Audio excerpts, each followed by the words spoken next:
At exactly 6 a.m., the alarm on Daniel Adewale's small technophone buzzed softly beside his bed. The room it sat in was nothing special, a one-bedroom apartment in Yaba, with cream-painted walls, a squeaky ceiling fan, and a mattress laid neatly on a low wooden frame. Anyone who stepped inside would think Daniel was just another young Nigerian man trying to survive Lagos. And that was exactly how Daniel wanted it. He rose quietly, folded his bedsheet with military precision, and stood by the small window overlooking the street. Below, hawkers were already shouting, downfall buses honked endlessly, and life moved with its usual Lagos urgency. Daniel breathed it all in like a man grounding himself in reality. What no one outside this room knew was that 2 hours earlier, Daniel had been seated inside a private jet, flying in from Abuja after a closed-door meeting with board members of Adewale Holdings, a multi-billion naira conglomerate spanning oil logistics, real estate, and tech investments. The jet had landed at a private terminal before dawn. From there, Daniel had changed into a plain polo shirt and jeans and driven himself to Yaba in an old Toyota Corolla. By 8 a.m., Daniel was seated in a modest co-working space pretending to be a freelance business consultant. His laptop screen showed spreadsheets, but not the kind most freelancers worked on. These were projections worth billions. His phone vibrated occasionally, but he never picked calls in public. Billionaires didn't answer calls in shared spaces. Ordinary men did. And Daniel was tired of being seen as a billionaire. It hadn't always been this way. 5 years ago, when his wealth became public knowledge, love became a transaction. Women smiled too hard. Compliments felt rehearsed. Every conversation eventually bent toward money. What he could buy, where he could take them, how fast he could change their lives. The worst heartbreak came from Lola, the woman he had planned to marry. She had loved him, or so he thought, until the day his accounts were temporarily frozen during a corporate investigation. Within weeks, she vanished, reappearing later on social media beside another rich man, her smile brighter than it had ever been with Daniel. That betrayal didn't just break his heart, it rewired it. Daniel learned that loneliness felt sharper in a mansion than in a small room, that silence echoed louder when surrounded by luxury, and that money, no matter how much, could never buy sincerity. So he disappeared. He stepped away from the public eye, handed daily operations to trusted executives, and became a shadow owner, present but unseen. He chose simplicity not because he lacked wealth, but because wealth had robbed him of truth. That morning, as Daniel stirred his cup of roadside tea later in the day, he made a quiet decision. If love would ever find me again, he thought, it must meet me like this, plain, unguarded, unannounced. No designer watches, no convoys, no announcements.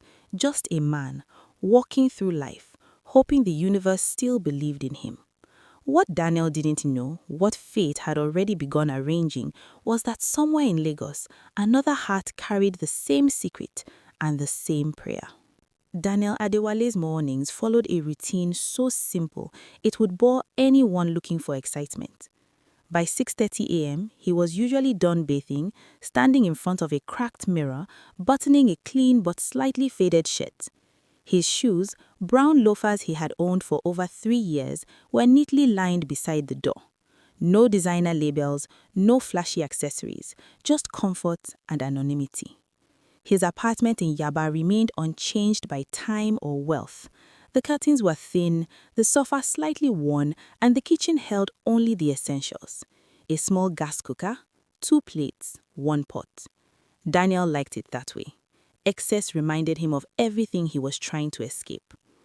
He locked his door and joined the morning rush, blending into the crowd as easily as sugar dissolved in tea. He boarded a downfall heading towards Surulere, squeezing between traders, students, and office workers. Someone stepped on his shoe and apologized. Another complained loudly about fuel prices. Daniel nodded, smiled occasionally, and stayed silent.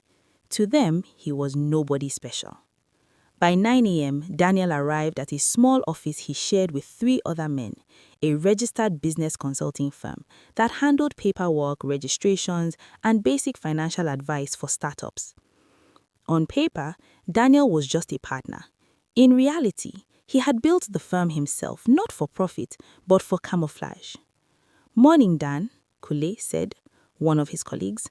"Morning," Daniel replied, rolling up his sleeves. He spent the day reviewing documents, attending minor meetings, and advising struggling business owners. He enjoyed listening to their stories, people chasing dreams with nothing but hope and stubborn faith. Sometimes he helped more than he was paid to. Sometimes he refused payment entirely. It wasn't charity, it was therapy. During lunch, Daniel sat under a mango tree outside the office, eating rice wrapped in nylon. He watched life move slowly. School children laughing, Okada riders arguing, a woman scolding her son for spilling pure water. This was real life. This was honest. In the evenings, Daniel walked home instead of driving. He greeted the elderly woman who sold akara downstairs, helped her lift her tray sometimes, and bought more than he needed. She often prayed for him, calling him my son. If she knew. At night, Daniel sat alone reading or staring at the ceiling fan as it creaked overhead. His phone buzzed with missed calls, Abuja numbers, international lines. He ignored them all until the room was quiet again. Sometimes loneliness crept in, sitting beside him like an uninvited guest. But he reminded himself why he chose this life. He had been loved for his money before. He had been admired for his power. And he had been abandoned when it all seemed uncertain. Daniel closed his eyes and whispered a truth he lived by now. If love finds me, it must find me the real me. Not the billionaire, not the empire. Just Daniel. What Daniel didn't realize was that somewhere nearby, someone had already noticed him, not for what he had, but for how quietly he existed. And that attention would soon change everything. On a quiet Thursday morning at a small cafe tucked between a printing shop and a pharmacy in Yaba, Amaka Okoye sipped her warm malt quietly, eyes focused on the little notebook in front of her. The cafe wasn't fancy, just chipped tables, a flickering neon sign, and the familiar aroma of roasted coffee beans mixed with suya smoke from the street outside. To anyone who walked in, she looked like an ordinary young woman blending into the background with her simple blouse, modest skirt, and flat sandals.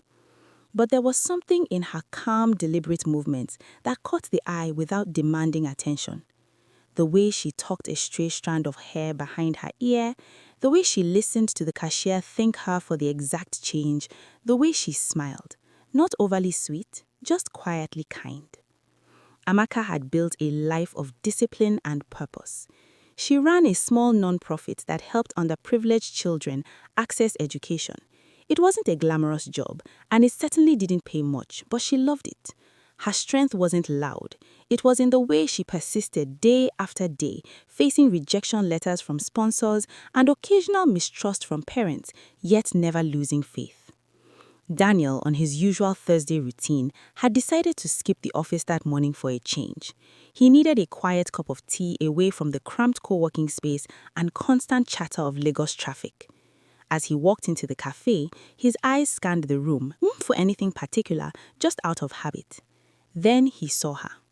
She was laughing softly at something on her notebook, tilting her head in a way that Daniel paused, not because she was beautiful, though she was, but because there was a gentleness to her presence, a sincerity that seemed to radiate from her quietly, like a lamp glowing in a small room.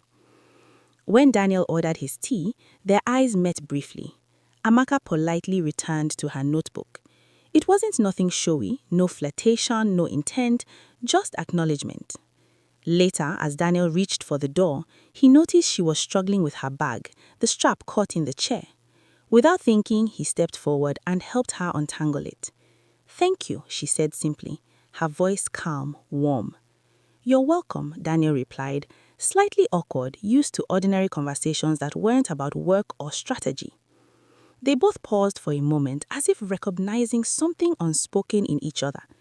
There was no instant fireworks, no dramatic exchange, just a quiet recognition, a sense of familiarity that neither could explain. I haven't seen you around here before, Amaka added softly. First time I thought I'd try something ordinary, Daniel said, half smiling. Amaka chuckled lightly. Ordinary is often underrated.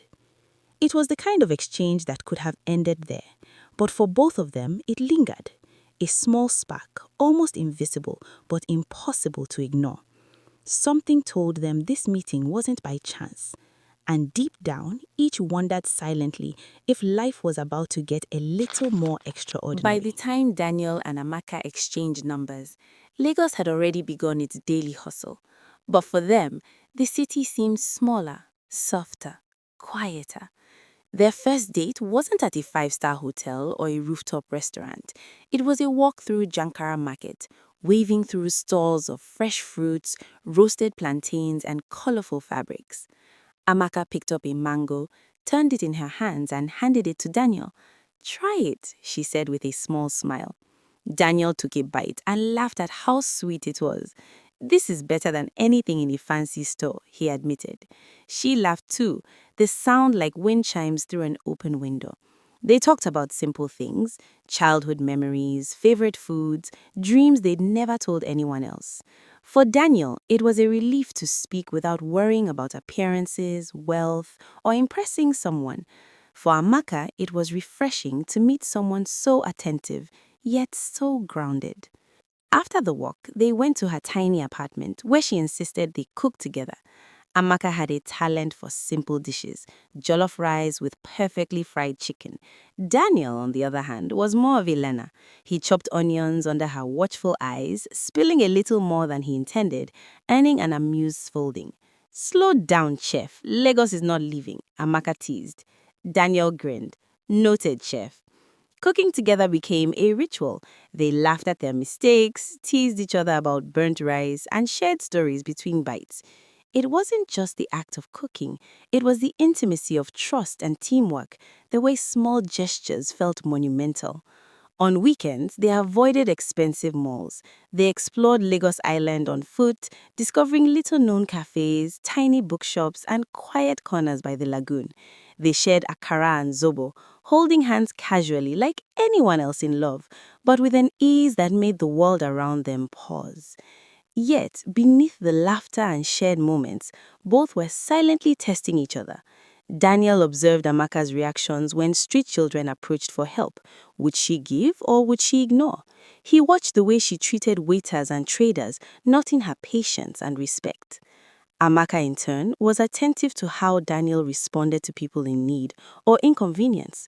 Did he care about what truly mattered, or was it only surface politeness? She noticed the modesty in his gestures, the way he refused to show off even when he could. Neither knew the other's full secret yet, but they were quietly learning the most important truth. Love cannot be bought, and the heart cannot be fooled. One evening, as they sat by the lagoon, the sun dipping behind the distant buildings, Amaka leaned her head on Daniel's shoulder. "I like that we don't need fancy things," she whispered. Daniel felt a lump in his throat. "Neither do I. It's real," he replied softly.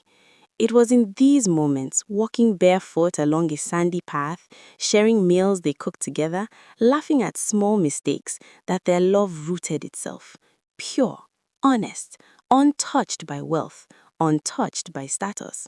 Little did they know, their simplicity was the very reason the universe had chosen them for each other. By the time a month had passed, Daniel and Amaka had grown comfortable with each other in a way that felt effortless. They shared laughs, meals, and long walks through the noisy streets of Lagos. But beneath the surface, both carried secrets like invisible shadows, careful not to reveal them too soon. Daniel had learned to hide his life well. During their afternoons together, he would sometimes step away, pretending to make calls about mundane business matters. In reality, he was coordinating with his personal assistant in Abuja, reviewing investment reports or approving corporate decisions for Adewale Holdings. He made sure these calls were brief, careful, and never during public moments. Amaka, too, was guarded. Her non-profit work sometimes required late-night calls, mysterious meetings, and trips to sponsors. She explained these absences simply as work obligations or community matters, never offering more. Daniel never pressed. He trusted, but curiosity often lingered like a quiet echo in the back of his mind. It was on such an evening that the first misunderstanding occurred.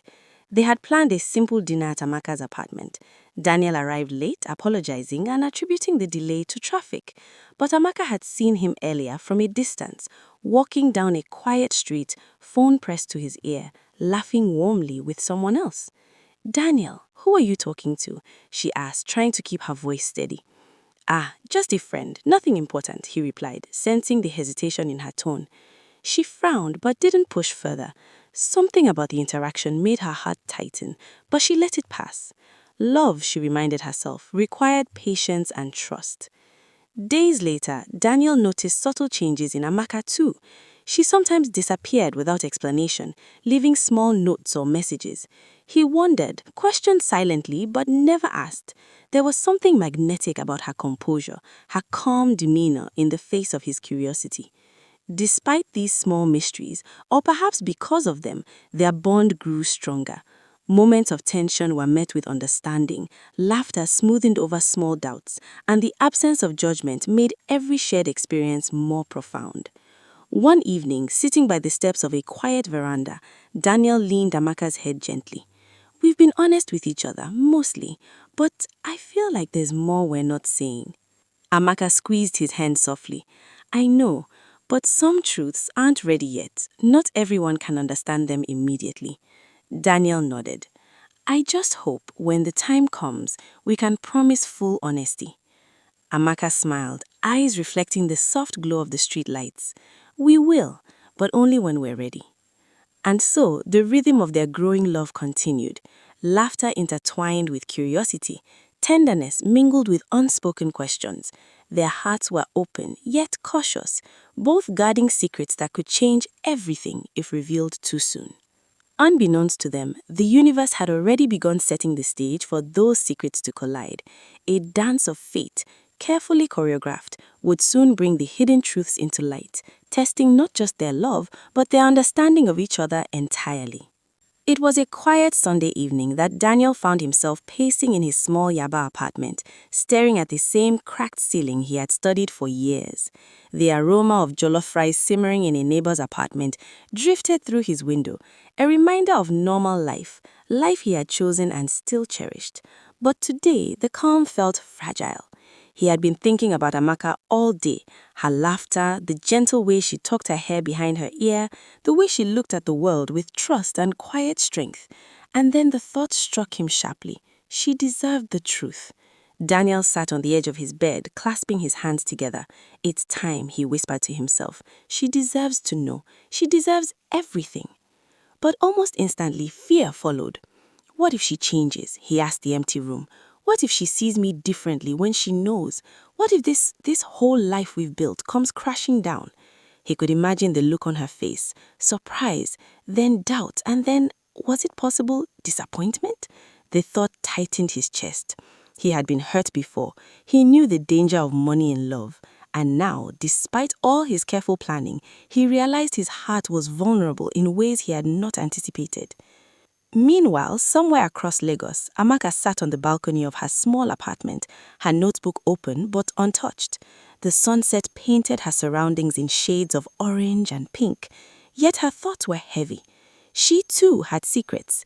The nonprofit she ran had connections, funding, and financial resources most people didn't know about. And her wealth, substantial though discreet, was a story she had carefully hidden. She turned her head and watched children playing in the street. She thought of Daniel, his simplicity, his humility, and then a pang of fear hit her heart. What if he can't handle the truth? What if I lose him the moment he finds out who I really am? The irony wasn't lost on her. Both of them were hiding, both of them pretending, both of them loved deeply, but neither fully trusted that love could survive revelation. That evening, they met for dinner at a small roadside eatery, eating amala and ewedu. The air was warm with the scent of roasted meat and fried yams. Yet, between bites, the tension was palpable. Neither spoke of the fears that clung to their hearts, but each noticed the hesitation in the other's voice, the subtle glances and the careful pauses. Daniel wanted to speak, to confess, to remove the walls he had so carefully built, but every time he opened his mouth, doubt held him back. Amaka, sensing his inner struggle, felt a simultaneous urge to confess her own truth, yet kept silent, afraid of shattering the fragile connection they had nurtured. By the end of the meal, they parted with a warm embrace that felt heavier than usual. Both walked away, hearts pounding, minds racing, burdened with the secret knowledge that love could be stronger than fear, or it could crumble under it. And somewhere, deep down, both of them knew the moment of revelation was coming. The question was not if, but when, and whether the love they had built will survive the unveiling of everything they had hidden. It was a quiet Saturday morning, the kind of morning Lagos only sometimes allowed. Soft sunlight spilling through the curtains, the distant honking of Danfo buses muffled by the early hour.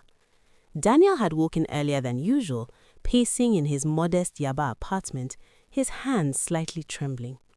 Today, he was going to do something that felt far riskier than any boardroom negotiation or Billionaire investment. He had decided to propose to Amaka. But Daniel didn't want it to be flashy. No gold rings displayed on velvet cushions, no expensive dinners, no five-star orchestra serenading them. That wasn't their story. Their love had been built in simplicity, in the shared laughter over burnt rice, the quiet walks along the streets of Lagos, the long conversations beneath mango trees. He wanted the proposal to feel like that, honest, grounded, and intimate. Amaka had no idea. She thought he was taking her to the small botanical garden near Yaba, a favorite quiet spot they had discovered together. As they walked, the sunlight bouncing off her hair, Daniel's heart pounded harder than it had during any corporate merger. He took a deep breath, suddenly feeling the weight of all the hidden truths he carried. "Amaka," he said softly, stopping near a secluded bench under a flowering tree. She turned to him, eyes curious. "Yes, Daniel." He reached into his pocket and pulled out a small, simple velvet box. It was unadorned, almost humble, but the ring inside gleamed with quiet elegance.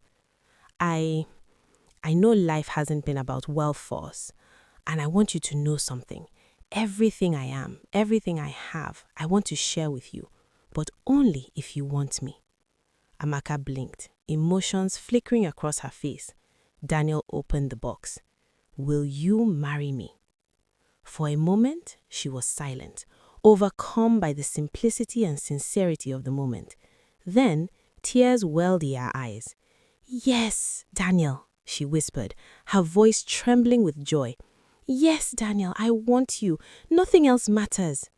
Daniel slipped the ring onto her finger, and they hugged, holding onto each other as if letting go might undo everything that had brought them here. The world around them, the hum of traffic, the distant shouts of street vendors faded. All that mattered was this quiet, profound connection. As they walked back home hand in hand, they spoke about the wedding. True to their nature, both agreed it should be modest. No grand halls, no expensive decorations, just family, friends, love, and laughter. Daniel felt relief that their love would remain true to the values they had shared from the beginning. At this point, anyone observing them would assume Daniel was just an ordinary man who had found extraordinary love.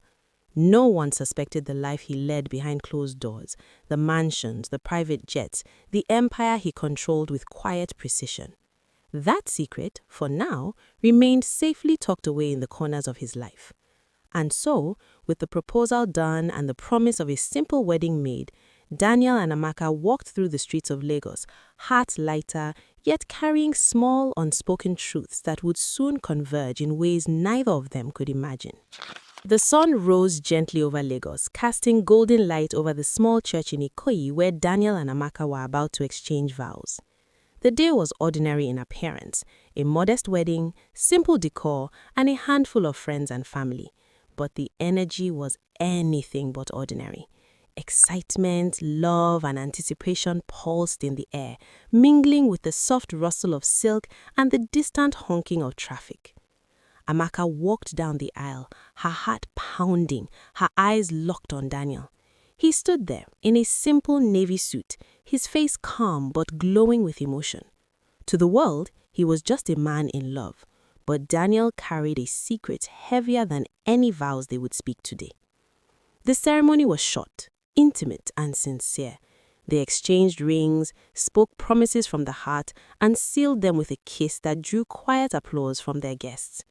Friends whispered about how natural their connection was, how perfect the pair seemed. And yet, only Daniel knew how soon the ordinary world he presented to Amaka would be shattered by truth. As they walked out of the church hand in hand, Daniel leaned close to her ear. "Amaka," he murmured, a mischievous glint in his eyes, "I have a surprise for you."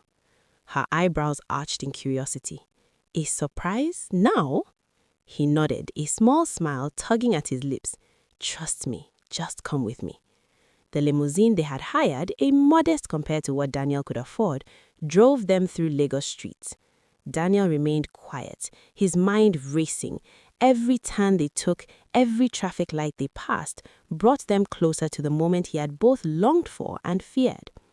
Finally, they arrived at a massive hidden mansion tucked away behind high walls and electric gates, one of Daniel's most private estates, never seen by anyone outside his closest circle. Amaka's eyes widened as the gate slowly opened. The lush gardens, the sparkling pool, the grand facade, everything spoke of wealth beyond imagination. "Daniel, what is this?" she whispered, her voice a mixture of shock and wonder. He led her through the foyer, polished marble gleaming under soft chandeliers. "I wanted you to see who I really am," he said softly, taking her hands. "Not the man I pretend to be, but the man I truly am." Amaka paused, staring at him. You're all of this?" He nodded. "Every bit of it. The empire, the wealth, it's all mine. But I've never wanted you for any of it. I wanted you for yourself, for your heart, for this love that doesn't need anything else." Amaka blinked, emotions flickering across her face. Daniel opened the box. "Now, you know, and I only hope that this doesn't change what we have."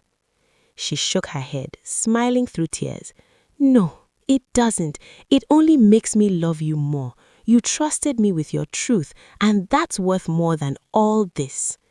For a moment, they stood together, taking in the grandeur, the secret he had guarded for so long, and realizing that the love they shared had already survived the first test. Yet, little did they know, the universe had another surprise waiting. Daniel held Amaka close, the echo of his own secret still ringing in the grand hall of his mansion. The soft hum of the chandeliers above them seemed to fade as he watched her eyes glisten with tears. He thought this moment, the unveiling of his hidden life, was the climax, the point where the truth might change everything. But Amaka smiled through her tears, a sparkle of mischief and certainty shining in her gaze. "Daniel," she whispered, her voice steady despite the emotion. "Now it's my turn." He blinked, startled. "Your turn?" She nodded, a quiet laugh escaping her lips. "Yes, you've shown me your truth. Now I need to show you mine." Before he could respond, she gently took his hand and led him outside. The limousine they had borrowed for the day waited, but this time she directed it towards a different part of Lagos he didn't recognize. The drive was filled with a curious tension, a mixture of anticipation and disbelief. After about an hour weaving through hidden roads and quiet neighborhoods, the car stopped front of a high wall adorned with modern art installations and guarded by discreet security personnel. Daniel's eyes widened. The gates opened slowly, revealing a mansion that rivaled his own in size and grandeur. "Daniel," he murmured, voice barely above a whisper. "This is my home," she said softly, her hands trembling slightly as she gestured to the lush gardens, marble floors, and pristine swimming pool. "Everything you saw, I built as quietly as I could. I didn't want anyone to judge me for my wealth. I wanted to be loved for who I am, not what I own." Daniel paused, staring at her. You're like me?" Amaka nodded, tears now streaming freely. I am, and I hid it for the same reason you did, because real love should be real first before anything else. For several moments, they just stood there, hearts pounding, speechless. The irony of it struck them both. They had each been searching for ordinary love while hiding extraordinary lives. Each had tested the other in quiet ways, never realizing the other was carrying the same secret. Finally, Daniel laughed softly, a sound filled with relief, awe, and a touch of disbelief. So, the universe really was trying to bring us together, wasn't it? Amaka smiled, wiping her tears. Yes, it found us before the money did. Daniel stepped forward, taking both her hands in his. I thought revealing myself would be the hardest part, but now, seeing you, knowing this, he gestured to her mansion, to the life she had built in secret, I realized love was always bigger than wealth. They embraced, letting the weight of their secrets, their fears, and their truths dissolve into the quiet certainty of each other. The grandeur around them seemed almost trivial compared to the depth of their connection. In that moment, both understood the universe had conspired perfectly. Two hearts seeking genuine love amidst the chaos of fortune had finally found each other, and nothing, neither wealth, nor status, nor past heartbreak, could ever change that.